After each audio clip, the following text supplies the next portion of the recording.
On today's lecture, we're going to start this series where we're going to be building this application, this web application right here. And this is just a to-do web application. So we are able to add tasks, complete them, and delete them. Very simple, but behind the scenes, we're doing a lot of different things. All right, we're using the Flask technology with Python.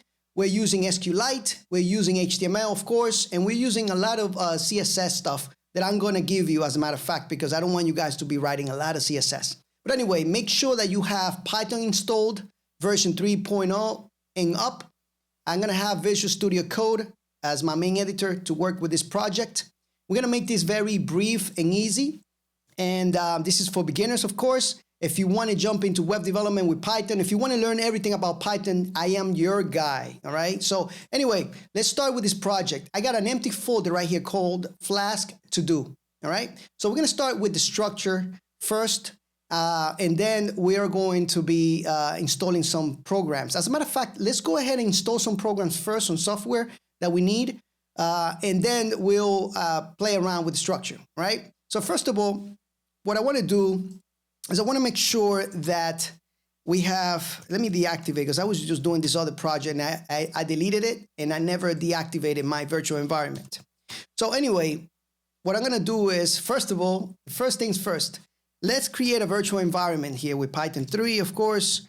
And let me make sure that we have that before we do anything, all right? Because I want to separate our project from our main computer. All right, so once we have that, let's go ahead. Why am I typing? Why was I not typing the R there, right? That was crazy. But anyway, so if we install our virtual environment, the first thing you're going to see is this folder here, all right? This is where all our packages are going to go that we're going to be downloading for Python, all right?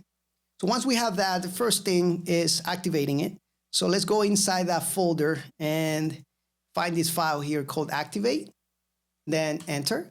Now is activated. Now we're going to download some packages. First of all, we're going to download Flask. That's the first thing. And then we're going to download Flask. Let me see, what was the name of it? It was SQLAlchemy, just like that. And press enter. Perfect. All righty, let's clear that up. And now we're going to work on the structure of our main web application, right? First of all, we're going to create a app, not PHP, app file. And let me just go ahead and do this with the terminal here. You're welcome to do it individually here, file by file.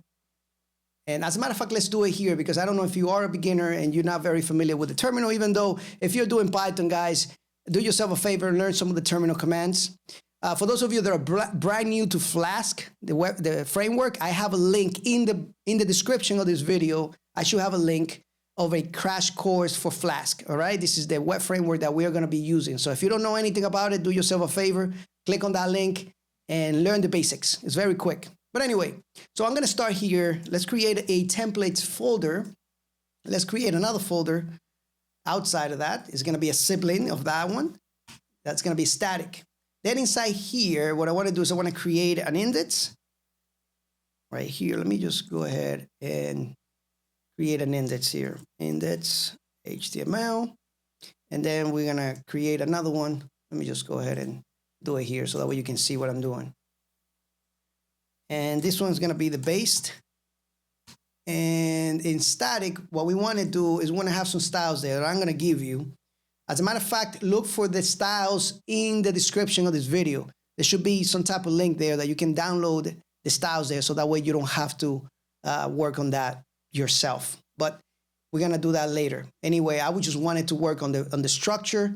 I wanted to work on downloading this packages, and then we're gonna start working on the code on the next lecture. But right now, one last thing here. Let me see if I'm forgetting something here. Let's go in here and create outside here on the root. Let's create a requirements file. And for those of you that don't know what this is, this requirements file, it's a file that's going to have the reference of all the packages that we are downloading into our project. That way, when we ship our project or we share it with somebody, they have all the packages needed for them to start the project right away, all right? So what we want to do here is we want to use pip And then we want to use a freeze command here to import or export all the packages that we have on the event folder to this file right here, okay? So we'll do freeze, and then we'll do the greater than symbol, and then we'll just go here like this, all right? And this command here is gonna put everything in here. You can see that, right? Perfect. All right. So anyway, on the next lecture, we're going to continue with this. I'm going to start working on our application here and have it up and running so that way we can see it on the browser. Right now, we are done with downloading our packages and setting up the structure of our web application. It's going to be awesome, guys. Keep going, keep learning about Python. Python is the main programming language in the world. Artificial intelligence is taking over, so we have to learn this as much as possible so that way we can build applications that will help the human race. All right, guys? Thank you so much, and I'll see you guys on the next lecture.